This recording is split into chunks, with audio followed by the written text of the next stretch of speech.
মানুষের জমায়েত, পাশে সাঈদ ইবনে আমের আল জুমাহি বসা, সিরিয়ার হিমসের গভর্নর।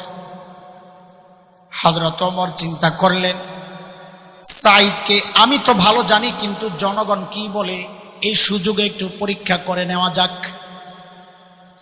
সাইয়েদনা ওমর জানতে চাইলেন, হিমসের মানুষ, তোমাদের গভর্নরের বিরুদ্ধে কারো কোনো অভিযোগ আছেনি?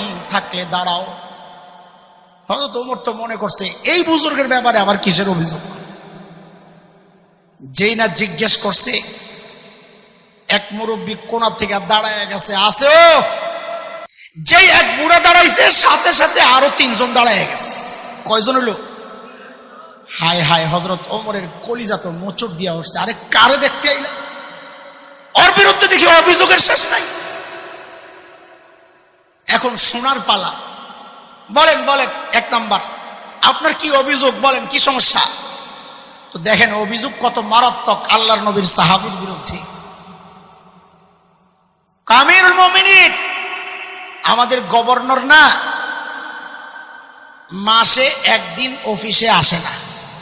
কয়দিন? আরে কয়দিনে 1 দিন, মাসে 1 দিন। আর আমরা তো সপ্তাহে ছুটি পাই 2 দিন।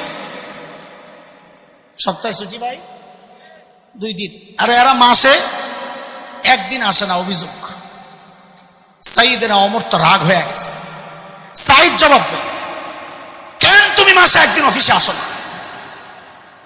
আসামির কাঠগড়ায় আল্লাহর নবীর সাহাব জবাব দিচ্ছেন, আমিরুল মুমিনিন, আপনি জানেন আমি গরিব মানুষ। এই যে আমার গায়ে 2 টুকরা কাপড় দেখতেছেন, একটা লুঙ্গির মতো পরা, আরেকটা চাদরের মতো জড়ানো।